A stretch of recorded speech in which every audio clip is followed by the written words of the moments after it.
Ողջույն ստեղծարար մտքերով լեցուն մարդկանց, հուսով եմ, որ պատրաստ եք նոր գաղափարների, այն որ այսօր ձեզ համար պատրաստել եմ 19 լայֆհաք,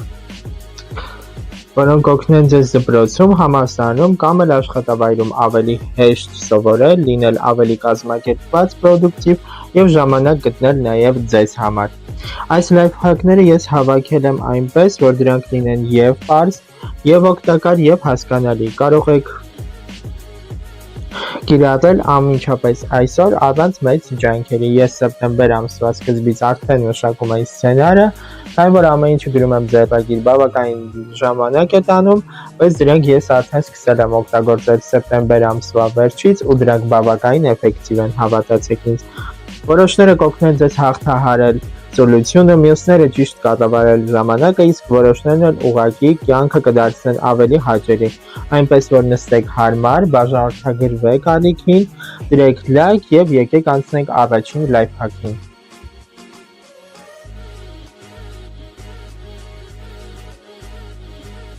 Եվ այսպես առաջին լայֆհակը՝ գրի ատ ամեն ինչ կարևորը և ոչ այնքան կարևորը։ Մեր ուղեղը շատ հաճախ նման է համակարգչի։ Նա բավականին ծանրաբեռնված է լինում, հատկապես ուսանողինը և դպրոցականինը պահում է մեծ քանակով ծրագրեր բացված, և եթե մենք սկսենք ամեն բան մտապահել, ապա մեր առանց այն էլ ծանրաբեռնված ուղեղը շատ արագ կհոգնի և կմոռանա կարևոր դետալներն ու մանրուքները։ Դրա փոխարեն սովորեք գրի առնել ամեն ինչ, թե մեծ ու պատասխանատու նախագծերը, թե փոքրիկ առաջադրանքները, որոնք պետք է իրականացնեք։ Օրինակ, մեծ ու պատասխանատու գործերի մեջ են քննությունը, նախագծերը, հանդիպումները, իսկ փոքր պատասխանատու գործերի մեջ են կամ փոքրիկ գործերի մեջ են զանգել ընկերոջը, գնել գրիչ, տետր և այլն և այլն։ Երբ ամեն բան գտնվում է թղթի վրա կամ նոթատետրում գրված, ուղեղդ ազատվում է ավելորդ ծանրաբեռնվածությունից։ Դու ավելի վստահ ես, որ ոչինչ չես մոռանա, իսկ ամեն կատարված գործ նշելը, հավատացեք, մեկ այլ հաճելի զգացողություն է ձեզ տալիս և ազատում ավելորդ պատասխանատվությունից, որը որ ծանրաբեռնված է ձեր ուղեղում։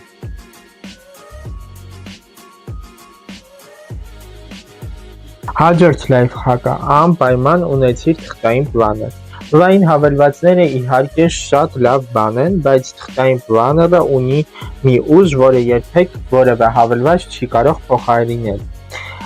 Երբ գործերը ձեռքով ես գրում, դրանք ավելի լավ ես հիշում և ավելի լուրջ ես դրանց վերաբերվում։ Շատ կարևոր է նաև պլաների ընտրությունը, որը ներկա պահին հիմա ես ձեզ ցույց կտամ։ Այսպես, ինչպես ասացի, շատ կարևոր է պլաների ընտրությունը։ Մենք ունենք պլաներների տարբեր չափսեր։ Ես կնշեմ թեպետ բոլորի առավելությունները, բայց ընտրությունը ձեզ եմ թողնում։ Եթե դուք որոշել եք ընտրել ամենամեծ պլաները, ապա այստեղ ամեն ինչ շատ հեշտ է։ Այն ունի այսպիսի օղակներ և օղակներից շատ հեշտ է ինչ-որ թերթ հանել, որովհետև այսպես նրանք բացվում են և նույնիսկ առանց վնասելու դուք կարող եք հանել որևէ թերթ։ Սակայն նրա ամենավատ թերություններից մեկն է, որ այն բավականին մեծ է։ Բավականին մեծ լինելով, ուզում եմ ասել, որ նա համարյա թե մեկ պայուսակի չափ է։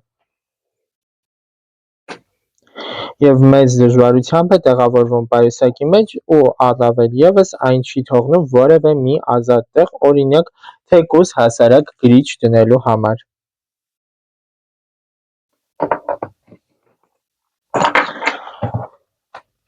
Մյուս պլաները դա միջին պլաներն է։ Ես նախընտրում եմ հիմնականում այս բրենդի պլաներները և կարող եմ ասել, որ նրանք բավականին էֆեկտիվ և գեղեցիկ են։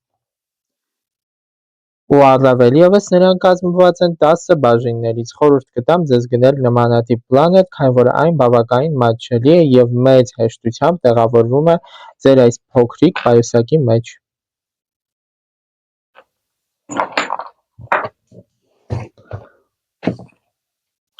Մյուս պլանետը դա ամենափոքրիկ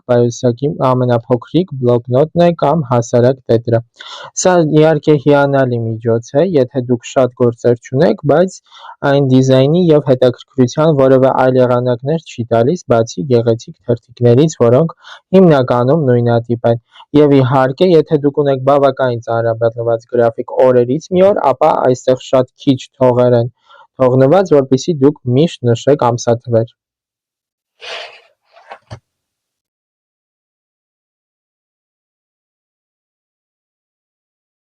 Այսքանը պլանետների հետ կապված։ Հուսամ արդեն ընտրել եք ձեզ համար։ Ինչ վերաբերում է ինձ, ես այսի, որ ես ընտրում եմ եւ նախընտրում եմ ատասերք A5 չափսի պլանետները եւ շատ եմ սիրում իհարկե էքստրա պլանետը, որովհետեւ այն փոխել է իմ կյանքը։ Սա արդեն երկրորդ տարին է, որ ես այն օգտագործում եմ։ Էքստրա պլանետի հետ շատ հեշտ է իհարկե։ Երբ այն չկա, կյանքը գլխի վայր է շրջվում, այնպես որ եթե ձեզ մնացել է ևս մի քանի օր լրացնելու, առաջարկում եմ նորը պատվիրել։ Եվ տարեկան ինձ թվում է 10,000 դրամը ծախսել քեզ վրա, ինձ թվում է այդքան էլ մեծ հաճույք չէ, քանի որ այն մատչելի է։ Հաշվի առնելով, որ սա այն տարբերակը չէ, որը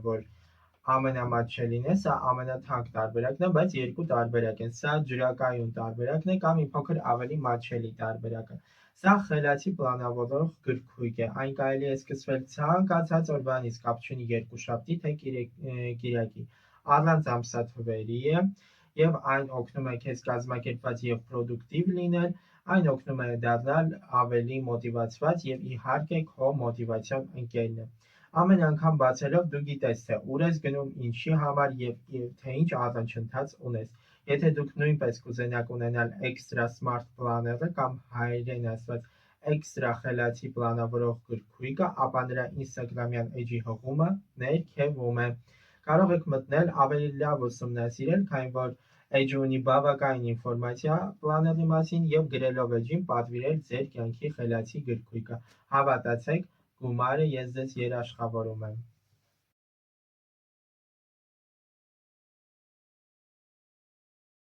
Մյուս լայֆհակը, որ ես ձեզ կասեմ, պատճառահետևանքային կապով կապված է պլաներների հետ։ Օգտագործեք գրաֆիկներ եւ դեդլայններ։ Երբ առաջադրանքները չունեն հստակ ժամանակահատված իրենց կատարելու համար,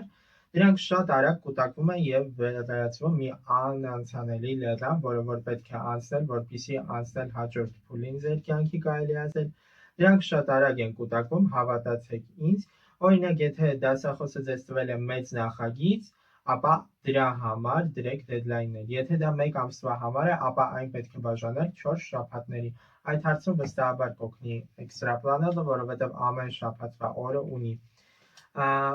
Այդ անլուծելի լեռը հաղթահարելու համար պետք է այն բաժանել փոքր քայլերի, ինչպես այսի։ Օրինակ, առաջին շաբաթ նյութերի հավաքում, երկրորդ շաբաթ պլան կազմել ինչպես պետք է անել, երրորդ շաբաթ հիմնական գրառումները անել նյութերից, չորրորդ շաբաթ վերջնական մշակումը իրականացնել եւ արդեն 1 ամսվա ընթացքում ամբողջ աշխատանքը կարելի է հանձնել հենց դասախոսին եւ չեն կուտակվի առաջադրանքները։ Առաջադրանքը այլևս չի թվա ձեզ համար ահռելի եւ դուք միշտ վերահսկում եք գործընթացը։ Դեդլայնները նաեւ դառնում են փոքրիկ մարտահրավերներ, չելենջներ։ Երբ ժամկետ կա, ավելի հեշտ ես կենտրոնանում, ավելի լավ գիտես ուր ես գնում եւ ինչի համար, իսկ երբ ամեն անգամ հասցնում ես ժամանակին, ստանում ես լրացուցիչ մոտիվացիա դրա միջոցով։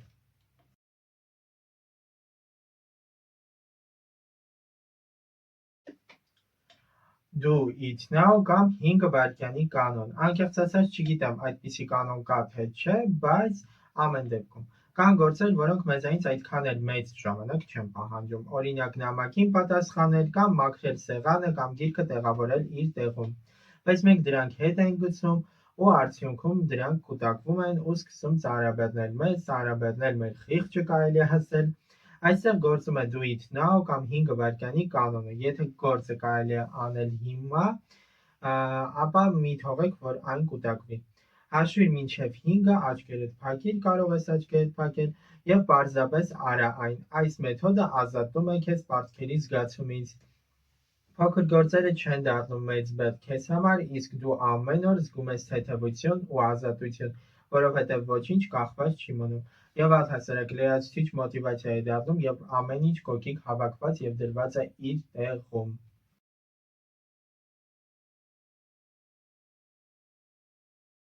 Ամեն բան դրեք իր տեղում։ Սա ևս պատճառահետևանքային կապով կապված է նախորդ լայֆհակի հետ։ Երբ սեղանը կամ ձեր աշխատանքային վայրը խառնվում է այն պատճառով, որ այստեղ ամեն ինչ կա, բացի նրանից, ինչը որ ձեզ պետք է, ապա շատ դժվար է լինում։ Դրա համար խորհուրդ եմ տալիս յուրաքանչյուր վերցված գիրք վերադարձնել իր տեղում, ոչ թե վերել ու ուղղակի գցել այս սեղանին։ Երբ որ գալիս ես ու տեսնում ես, որ ամբողջ այս պահարանից գրքերը բոլորը դրված են այստեղ, որովհետև դրանք օրեցօր վերցրել եք ու չեք վերադարձրել իրենց տեղը, դա դժվար է դառնում։ Օգտագործելուց հետո գրչատուփի միջից հանված մատիտը կամ գրիչը ևս դրված է այստեղ, վերադարձնում ես դարակի վրա եւ դա արդեն քեզ ևս մոտիվացիա է դառնում։ Սա շատ պարզ է թվում, բայց իրականում խնայում է եւ ժամանակ, եւ նյարդեր, երբ ամեն բան իր տեղում է, քեզ պետք չի երկար փնտրել գրիչը կամ սիրելի գիրքը։ Եվս ավելորդ ժամանակ դրանց համար չես կորցնում եւ բոլորը գիտես, թե ուր են դրված ամեն ինչ մաքուր ու կազմակերպված միջավայրը ինքնին քեզ արդեն կմոտիվացնի կենտրոնանալ քո գործի վրա եւ սովորել ավելի լավ։ Դրա համար ես հիմա փորձեմ ամեն ինչ վերադարձնել իրենց տեղում։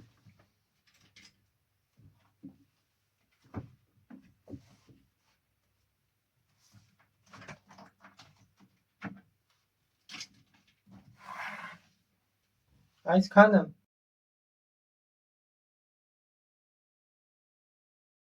Արթնացեք առավոտյան մի քիչ շուտ։ Փորձեք արթնանալ առավոտյան առնվազն 1 ժամ շուտ, քան ձեր տանեցիները։ Այդ ժամանակը լիովին կարող է լինել ձերը։ Ուղղակի մնացեք սենյակում, քանի որ եթե աղմուկ եք անում ձեր քայլքով, այդ ձեր տանեցիներին այնքան էլ դուր չի գա, իմ տանեցիներին դուր չի գալիս։ Կարող եք սկսել օրը մեդիտացիայով, թեթև մարմնամարզությունից կամ պարզապես նստել լուռ միջավայրում, վայելելով սուրճը, թեյը կամ հյութը։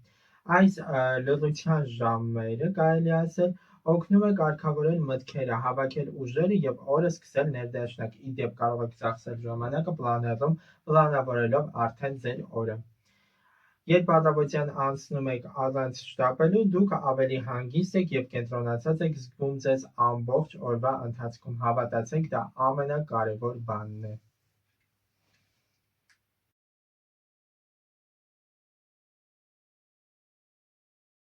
Լայֆհակ համար 8. Սովորեք ասել ոչ։ Շատերը դժվարանում են մերժել կամ ասել ոչ, որովհետև վախենում են նեղացնել իրենց մտերիմներին կամ ծանոթներին։ Միշտ այո ասելով մենք հաճախ անտեսում ենք ինքներս մեզ, մեր սեփական ցանկությունները եւ ինչի կարիք մենք ունենք։ Սովորեք հիշել, ձեր ժամանակը եւ էներգիան նույնպես արժեքավոր են եւ արժեքավոր են հատկապես ձեզ համար։ Եթե ինչ-որ բան հակասում է ձեր ծրագրերին եւ տրամադրությանը, ճիշտ է հրաժարվել։ Սկզբում ոչ ասելուց հետո կդառնա շատ ավելի հեշտ ու ոչ դժվար։ Ի վերջո ոչ մերժել չէ։ Դա պարզապես նշանակում է այո ասել ինքներդ ձեզ։ Դուք այո եք ասում ձեզ եւ ավելի շատ վստահում եք ձեզ, որովհետեւ բոլորս էլ այս կյանքում ինչ-որ չափով էգոիստ ենք եւ եսասեր, հատկապես ես։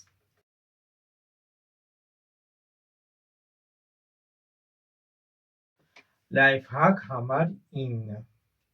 Տեղավորվեք ձեր ժամանակի մեջ եւ հետևեք, թե որքան ժամանակ է իրականում պահանջվում ձեր հանձնարարությունները կատարելու համար։ Եթե կարող եք ձեր առաջ դրեք ժամացույց եւ նկատեք որտեղ եք կորցնում առավել շատ ժամանակ։ Մի նստեք անընդհատ մի առաջադրանքի վրա, եթե այն մի քանի շաբաթ է ձեզանից պահանջում, ապա այն բաժանեք մի քանի շաբաթների մեջ։ Դա միայն կծանրաբեռնեք ձեզ, եթե փորձեք մի մեծ պրոյեկտը, որը որ պետք է հանձնեք մի ամսում, կատարել մի օրում։ Փորձեք աշխատել 25-ից 30 րոպե, ապա անել 5-ից 10 րոպե ընդմիջում։ Ընդմիջման ընթացքում եւս մեկ անգամ մի ծանրաբեռնեք ձեր ուղեղը, այսինքն մի բացեք կարդացեք ինչ-որ մի բարդ հոդված կամ մի ընկեք լրահոսի մեջ, որովհետեւ 5-ից 10 րոպեն կդառնա 25-ից 30 րոպե, ապա փորձեք ջուր խմել, փորձեք ինչ-որ 5-ից 10 րոպե ինչ-որ կարճ փոքրիկ YouTube տեսանյութ նայել կամ երգ լսել։ Ապա այս մեթոդը կօգնի ձեզ պահել կենտրոնացումը եւ խուսափել հոգնածությունից։ Հիշեք, գերհոգնած գլխով նոր ինֆորմացիա ընդունելը գրեթե անհնար է։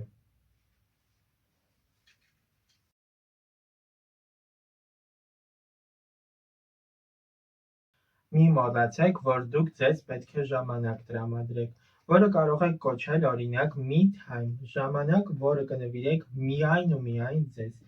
Ինչքան էլ փորձենք պրոդուկտիվ լինել և պահել ամենախիստ գրաֆիկները, միևնույն է անհնար է դա անել 24/7 ռեժիմով։ Եթե փորձենք միշտ աշխատելու սովորել առանց դադարի, ապա շատ արագ մենք կզգանք գերհոգնածություն և կկորցնենք մեր մոտիվացիան, ինչքան էլ այն վերևում լինի և ինչքան էլ այն, այսպես ասած, տաք լինի։ Ահա թե ինչու կարևոր է ունենալ me time, իմ ժամանակ, որը նվիրում եք միայն ու միայն, ինչպես նշեցի, ինքներդ ձեզ։ Թե դա կլինի կես ժամ, թե դա կլինի մի ժամ, 2 ժամ, կարևոր չէ։ Ընտրեք այն, ինչը ձեզ ուրախացնում է։ Օրինակ, կարդացեք ձեր սիրելի գիրքը, դիտեք ձեր սիրելի սերիալը, զբոսնեք մաքուր օդում կամ պարզապես հանդիպեք ձեր ընկերների հետ։ Այսպիսի պահերը ոչ թե կորցրած ժամանակ են կոչվում, այլ ներդրում ձեր էներգիայի մեջ։ Որքան լավ կզգաք ձեզ, այնքան ավելի հեշտ ու արդյունավետ կդառնա ձեր սովորելու ու աշխատելու գործընթացը։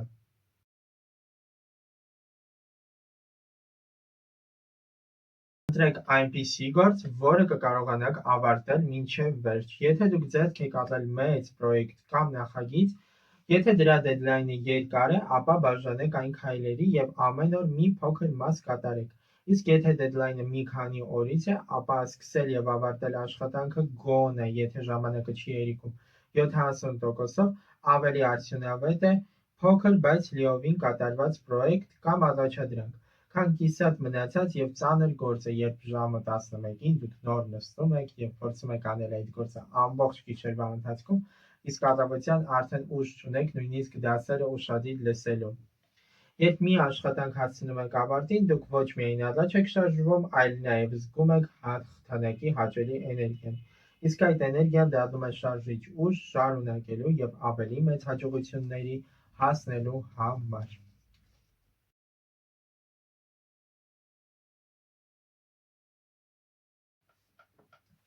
Կազմեք օրվա գործերի հստակ պլան։ Գործերը բաժանեք տարբեր ուղղություններով՝ ուսում, աշխատանք, տնային գործեր և անձնական ժամանակ, երբ ամեն բան կլինի իր տեղում, իր, կարելի է ասել, կատեգորիայում, իր խմբում, դուք չեք խառնվում անելիքների մեջ ու գիտեք, թե ինչ սկսեք, ինչը ավարտեք օրվա ընթացքում։ Պլանավորումը կօգնի ձեզ նաև կենտրոնացած մնալ, քանի որ դուք տեսնում եք ձեր ճանապարհային քարտեզը։ Մի մոռացեք նաև փոքրիկ քայլերով շարժվել առաջ, երբ օրը բաժանված է ըստ ուղղությունների, դուք կզգաք, որ առաջընթաց ունեք ամեն ոլորտում, բոլոր ոլորտում։ Հուշեմ նաև պլաների մեջ կա կյանքի ռեֆլեքսացիա, ամսվա ռեֆլեքսացիա և իհարկե կյանքի պտտվող ամնիվ, որը որ դուք պետք է գնահատեք 1-ից 10 բալանոց համակարգով, դա ինքն իրեն մոտիվացիայի հզոր աղբյուր է, և հիշեք, որ օրվա պլանը ոչ թե սահմանափակում է ազատությունը, այլ ազատում է ավելորդ սթրեսից ու խառնաշփոթից, կազմակերպված օրը ավելի հեշտ է դառնում հաջողված օր։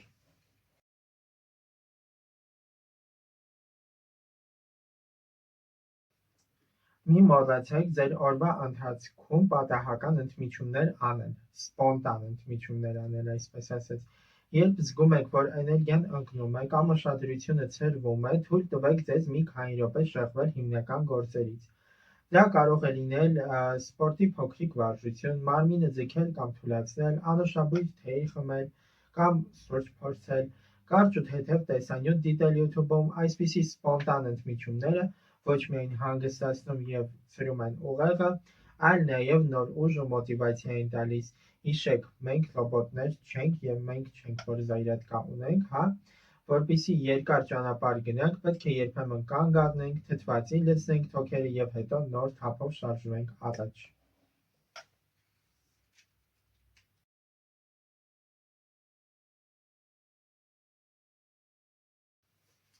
Երբ ուզում եք կենտրոնանալ ինչ-որ մի գործի վրա, անպայման անջատեք բոլոր գադջեթները։ Հեռախոսի հավելվածների ծանուցումները, notification-ները, համակարգչի անընդհատ ցնցկոցները, կամ հավելվածների մշտական հիշեցումները։ Դրանք միայն կխլեն ձեր ուշադրությունը եւ կդարձնեն ձեր գործը կրկնակի անգամ բարդ։ Հիշեք, յուրաքանչյուր անգամ, երբ շեղվում եք ձայնից կամ էկրանի վառվող լույսից, դուք կորցնում եք ոչ միայն մի քանի վայրկյան, այլ նաև ձեր մտքի հոսքը, իսկ այն վերականգնելը երբեմն լինում է բավականին դժվար եւ տևում է 15-ից 20 րոպե, 30 րոպե նույնիսկ։ Դուք կարող եք ինքներդ ձեզ նվիրել անխանգար աշխատանքի իրական պահեր, պարզապես մեկ շարժումով, անջատելով բոլոր գադջեթները եւ բոլոր ծանոթությունները։ Կենտրոնացեք, ավարտեք գործը եւ հետո արդեն հանգիստ կարող եք նայել, թե ինչ է տեղի ունեցել։ Ձեր ժամանակն ու էներգիան արժեն ավելին, քան հերթական ձայնը։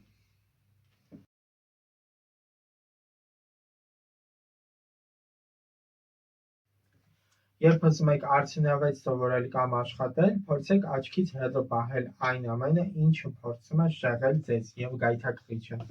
Դա կարող է լինել գրավիչ գիրք, գեղեցիկ ձևավոր տետր, ամսագիր կամ պարզապես հեռախոս։ Եթե դրանք ձեր դիմաց են, ուղեղը անընդհատ գայթակղվելու է։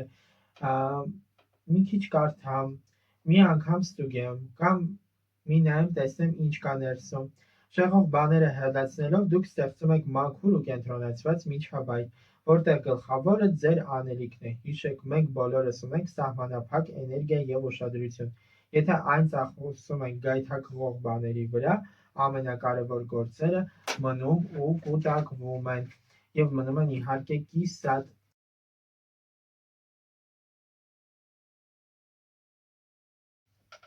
Փորձեք համատեղել մի քանի նմանատիպ գործեր մեկ պրոցեսի մեջ։ Դա թույլ կտա ժամանակ խնայել եւ առավել արդյունավետ օգտագործել ձեր էներգիան։ Օրինակ, եթե կարդում եք որևիցե մի գիրք, միևնույն ժամանակ կարող եք կարևոր մտքերը գրել տետրում։ Այդպես դուք ոչ միայն արագ հիշում եք նյութը, այլ նաև ստեղծում եք սեփական կոնսպեկտը, որը հետո շատ օգտակար կլինի։ Այս մոտեցումը հիանալի է, հատկապես ուսման համար։ Լսում եք դասախոսին եւ միևնույն ժամանակ գրառումներ անում, զուգահեռ կրկնում անցած թեման։ Ի դեպ, մի քանի դասերի ընթացքում մեր դասախոսները հենց իրենք են ապացուցել, որ գրառումներ անելը շատ ճիշտ է դասի ընթացքում։ Հիշեք, փոքր քայլերով կարելի է մեծ արդյունքների հասնել։ Եթե դուք ճիշտ համատեղեք գործերը, ապա ձեր ժամանակը կաշխատի ձեր օգտին, իսկ արդյունքները կլինեն ավելի քան արագ։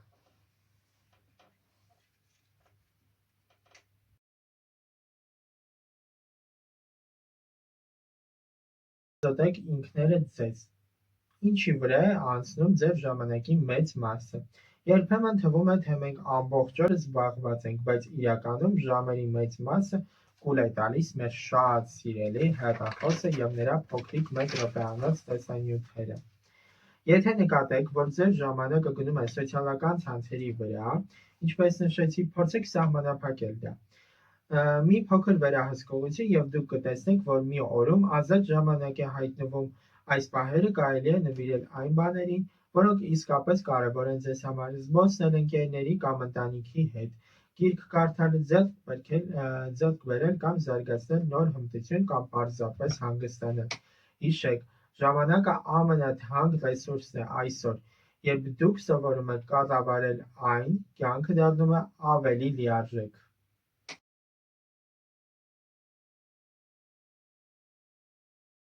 Սովորեք ճանաչել ձեր ամենաակտիվ ժամանակը։ Գիտնականները ցույց են տվել, որ մարդկանց մեծ մասի համար ուղեղը առավել արդյունավետ ժամանակահատվածը արթնանալուց մոտ 2 ժամ անց է։ Այդ ժամանակ ձեր ուշադրությունը սուր է, միտքը թարմ եւ դուք պատրաստ եք արագ ու խորությամբ ընկալել ինֆորմացիան։ Հետազոտելով ձեզ, դուք եւս կարող եք դրան համոզվել կամ գուցե ձեր ժամը քնելուց 2 ժամ առաջ է։ Դրա համար փորձեք կարևորագույն գործերը պլանավորել հենց այդ ժամերին, լինի դա դաս անելը, դաս սովորելը, նախագծի վրա աշխատելը կամ նոր բան ուսումնասիրելը, այսպես դուք կկարողանաք քիչ ժամանակ ծախսելով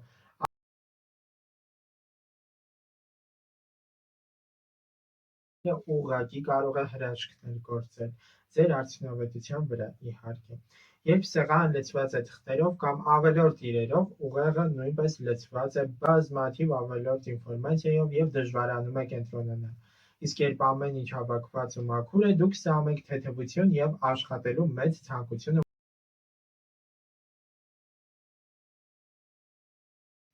Ստեղծեք ձեր առօրյան, դարձեք դրա հեղինակը։ Ճիշտ կազմակերպված առօրյան ոչ միայն օգնում է ձեզ կարգավորել ձեր օրվա ռիթմը, այլ հնարավորություն է տալիս աստիճանաբար ձեռք բերել օգտակար սովորություններ։ Փորձեք ձեր օրը լցնել փոքրիկ, բայց կարևոր քայլերով, կարդալ մի քանի էջ գիրք, սովորել նոր հմտություն, զբաղվել առողջությանը նպաստող սովորություններով։ Այս ամենը ժամանակի ընթացքում դառնում է ձեր կյանքի բնական մասը և ձևավորում է ձեզ ավելի կազմակերպված, կրթված և նպատակասլաց անհատ։ Հիշեք, սովորությունները մեր կյանքի հիմքերն են, եթե դրանք կառուցվում են օգտակար ու առողջ գործերով, ապագան դառնում է շատ ավելի պայծառ ու լիարժեք։ Ուրեմն ստեղծեք ձեր առօրյան այնպես, որ ամեն օրը ձեզ մոտեցնի ձեր երազանքներին։ Այս տեսանյութում ես ձեզ ներկայացրեցի 19 լայֆհաքներ, և բնականաբար դուք մտածում եք, ինչու հենց 19 լայֆհաք, այլ ոչ 10 կամ 20 լայֆհաք, որը որ հիմնականում կլոր թիվ է և շատ տարածված է YouTube-ում։ Առաջին հերթին ես կարծում եմ, որ դուք անպայման կհավանեք այս տեսանյութը և այն կլինի օգտակար ձեզ համար։ Եթե դա այդպես է, ապա մի մոռացեք դնել լայք։ Կբաժանորդագրվեք ալիքին, որպեսզի բաց չթողնեք հետագա տեսանյութերը և հետագա 20-րդ լայֆհաքն, որը որ պետք է լիներ վերջինը, դուք կավելացնեք մեկնաբանություններում։ Ես բոլորը կկարդամ և գուցե 20-րդ լայֆհաքը ձեր կողմից գրված լինի ամենակարևորներից մեկը։ Այսքանը, բաժանորդագրվեք ալիքին, որպեսզի բաց չթողնեք հետագա տեսանյութերը։ Բոլորիդ շատ սիրում եմ և համբուրում եմ։ Հաջողություն։